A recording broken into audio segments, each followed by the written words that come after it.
logged on to X, formerly known as Twitter, this morning to see that the words "Christ is King" was trending. And so in my exuberance, I immediately jumped on the bandwagon and I'm like, Christ is King. Boom. And then the comment section started filling up. Apparently, this was an anti-Semitic thing to say. What is happening? Of course, there's a catch to why this is trending.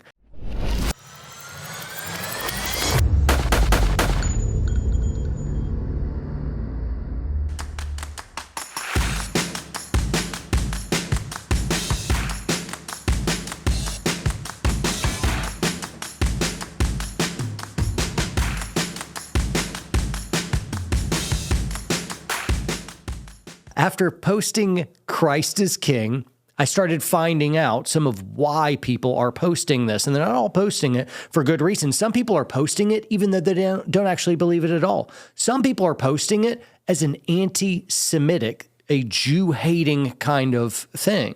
Other people are just weighing in and just, I believe Christ is King, so boom, Christ is King. But people are posting this for different reasons. Now, the drama comes in at this. Candace Owens, whether she quit the Daily Wire, whether she was fired, or they just decided to go their separate ways, they have lost love for each other. Candace Owens no longer is with the Daily Wire. This is really not surprising anyone, as Candace Owens has had some different views on what's happening over in Israel and Gaza than Ben Shapiro, and there's been some sharp exchanges right there. And one of these moments of tension is Candace Owens telling Ben Shapiro that Christ is King.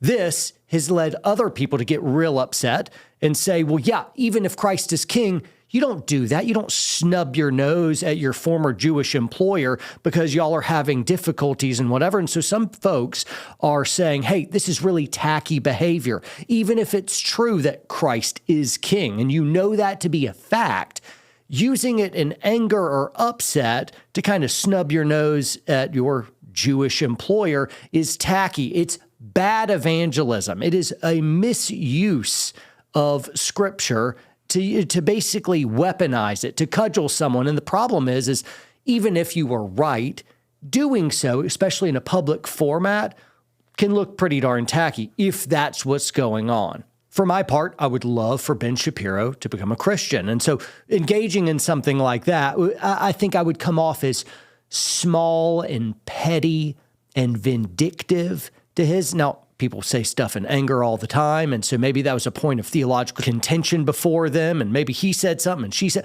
who knows? It's all just wild speculation, but I'm bereft of any real context for this. And so in my desire to extend benefit of the doubt to Candace Owens, who I like, and Ben Shapiro, who I also like, and the Daily Wire guys of Andrew Klavan. I watched his testimony video this morning. I really, really liked it. Michael Knowles, who I really like. I like a lot of people, and the internet doesn't like that. The internet wants me to have my heroes and everyone else's demons, and I need to join a side and join a camp, and I'm kind of like, man, I'd like everyone to just kind of get along, you know? But it's 2024. Apparently, we can't have that. You must choose a side. Instead, for my part, I'm going to love people. That's what I'm going to do. And I don't really care your skin color or, ethnicity, any of that. Each individual can rise and fall on their own merit, and let's avoid the trap of groupthink. All right, so back to drama at hand. You have one group saying, don't say Christ is King. It's anti-Semitic. Now, this gets weird. There's another group of people that are apparently saying Christ is King who don't actually believe Christ is King. That they're not Christians. They just like that it's anti-Semitic. They like that it's poking the bear. They like that the Jews are upset with it, and they like to be able to make a strong, powerful, emphatic statement. That's what it is. Some of the red pill movement is really getting behind this. The red pillars are obsessed with power. That's what they are. It's really the cultural counterswing from feminism. Feminism has been gaining power more and more at the expense of men who've been feeling smaller and smaller. Well, tired of being bullied, men are finding strength again to stand up and to be able to kind of put these feminists in their place. And they're finding this opportunity because feminism is dying. The LGBTQ movement has killed it. Essentially, one question has killed the feminist movement, and that is, what is a woman? Because if you can't define what a woman is, a woman really ceases to exist, and masculinity has gobbled it up. So feminism, weak and down for the count, the red pillars seeing the opportunity for power and control, rise up, chest beat, and make it all about those Benjamins, power, CEO, Bugattis. And they feel strong. And in fact, red pillars do offer some pieces, some little nuggets of wisdom of how to get your power back. And that feels good for men. And there's pieces of masculinity which should be strong and should be bold. But the problem with the red pillars is the problem with feminism. It's swung out of something that could be a little bit good, and then it swings way far out, taking these slippery slope arguments until it becomes this battle of the sexes, and it ends up destroying the lives of women and destroying family. The red pill movement will do and is doing the exact same thing. Red pillars, you are idiot hypocrites when you say Christ is king, and yet you do not follow Christ. You lying hypocrite. You will destroy your life, and you will find out in eternity that you in vain said Christ is king when your heart was far from him. So here you have these different folks weighing in on this trending topic.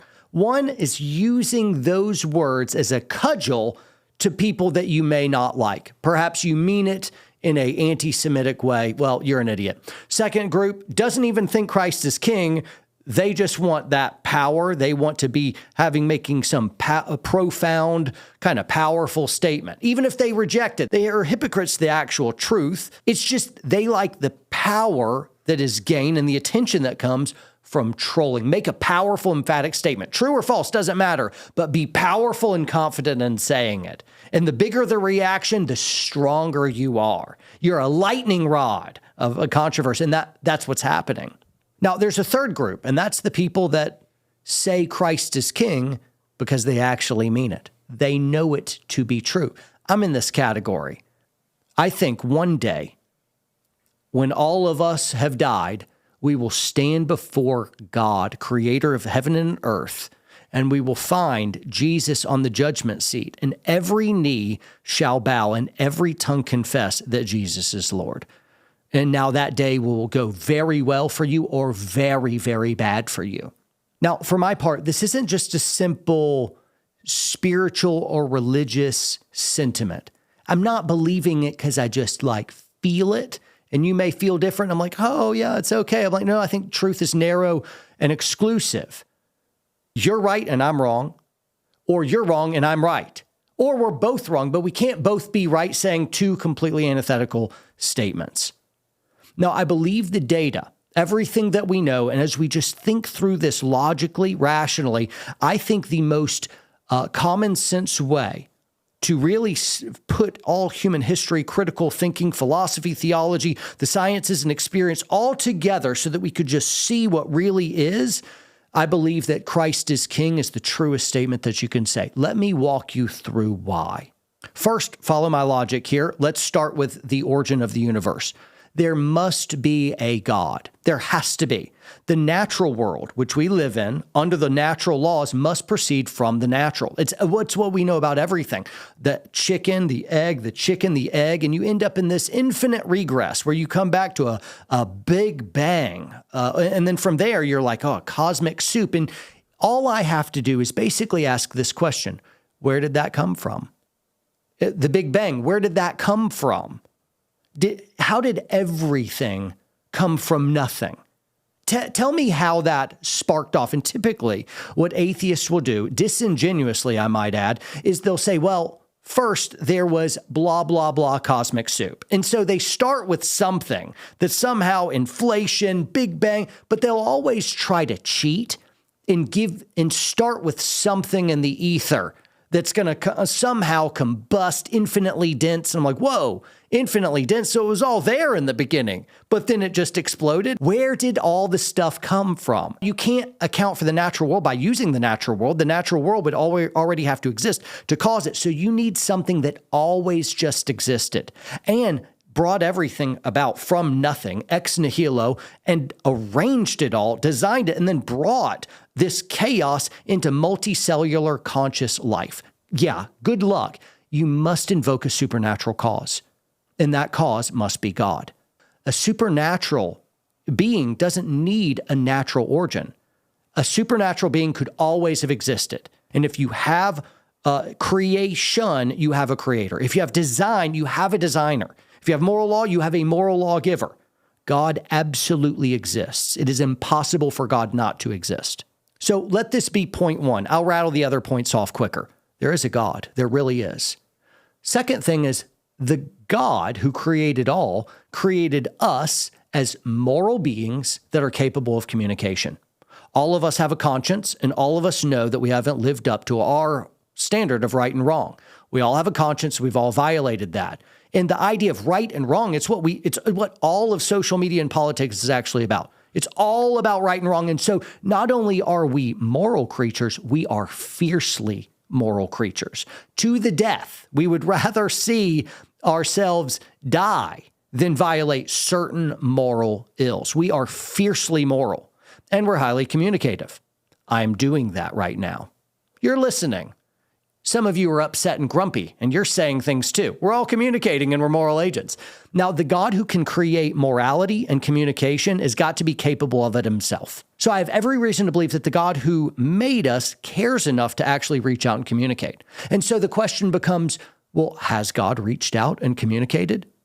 Now, this is where it gets fun. Let's assume that the creator of the entire universe is somehow powerful enough to get into the top 10 world religions of all time. So if you do that, number one largest religion of all time is Christianity. So there's a clue. Christianity revolves around the central figure, Jesus Christ. And the Bible, the most sold book, most translated book of all time as well. So number one is Christianity. Number two is Islam. Now, interesting, Islam has Muhammad as his prophet, and the second highest prophet in Islam is Jesus Christ, who Muslims will claim by their own book that Jesus was sinless and performed miracles. Furthermore, all of the Old Testament prophets in the Bible are accepted as prophets in Islam. And really, the Quran is an attempt to correct the New Testament. They accept the Old and they write their New Testament 2.0. I reject the Quran as simply as they reject the New Testament. So already with Christianity and Islam, you have well over half the world's religious population. Half involves in those two religions alone, where Jesus is virtually a central figure. You're already getting the point here. Now you can take another world religion, Judaism, which has got the whole world freaking out and upset right now. And Jesus is the Messiah of the Old Testament who was to come. The Bible is the central book, or the Torah, or the Old Testament, whatever you want to say. But Judaism is absolutely linked to the figure of Jesus, Bible, and all the prophets who pointed to Jesus. Obviously, this is an argued kind of idea, but still, Jesus is connected to Old Testament. Then even bigger than Judaism, Jehovah's Witness. And guess what? Jesus, central figure. Mormonism, Jesus, central figure. You have Buddhism. Jesus is a Buddha. You have Hinduism. Jesus is one of their gods. And all of a sudden you see all these religions saying something maximally great about Jesus, the man who cut time in two. Right now, it's 2024 everywhere in the world. Why? Because 2024 years ago, Jesus was born. And now, as the world celebrates Christmas and Easter, we recognize the world is completely changed forever by one central figure, the most famous man in all human history, who's invited more followers, more worshipers, more martyrs than any other man in human history. And he did this, mind you, without ever commanding an earthly army. He had no riches. He was an obscure carpenter from a backwater fishing village in the middle of nowhere. How? Tell me how that's possible. A man who split time in two. He died at 33. What does this story compare to? Nothing. Nothing. He is the most central figure in all human history. So you have to do something with him. You have to decide, yeah, God really did come down to visit his creation. Loving us, seeing us cut off, Jesus is God come down and living among us. It's what Emmanuel means, God with us. And Jesus, in love, saw us in our sin, died for us to rescue us, so that our penalty for sin might be paid by an infinitely great sacrifice himself, and we could spend forever with him, chanting, Christ is King. At church this weekend, we'll have our Easter service, and I am stoked. We got baptisms coming up. Man, it's going to be super fun, and we're all going to celebrate the risen King. Christ is King. And I don't know what you're going to be doing this weekend or even today, but you're going to have to do something with this Jesus Christ, who stands at the very center of human history and draws a line in the sand. Is Christ King? Yes or no? And in light of this one decision, in light of this one truth, if you get this one right, everything is good. If you get this thing wrong, there is no hope for you. That is my belief. Christ is King, right? Amen. All right, very good. For those of you listening in on podcast or watching on YouTube, this is where we say goodbye to you. There's a whole nother piece of the show filled with real cool wisdom, neat diatribes, cultural issues, hot topics, and ambush questions from you guys who send in responses. So please check out the rest of the show. You can only get it by going to watchwpsn.com. That's watchwpsn.com. After you sign up there, you're able to download the app and listen easily there to this show, all of our other shows, all of our training courses. There's a whole store of value, and we do need your support. So thanks so much for tuning in. We'll see you next week.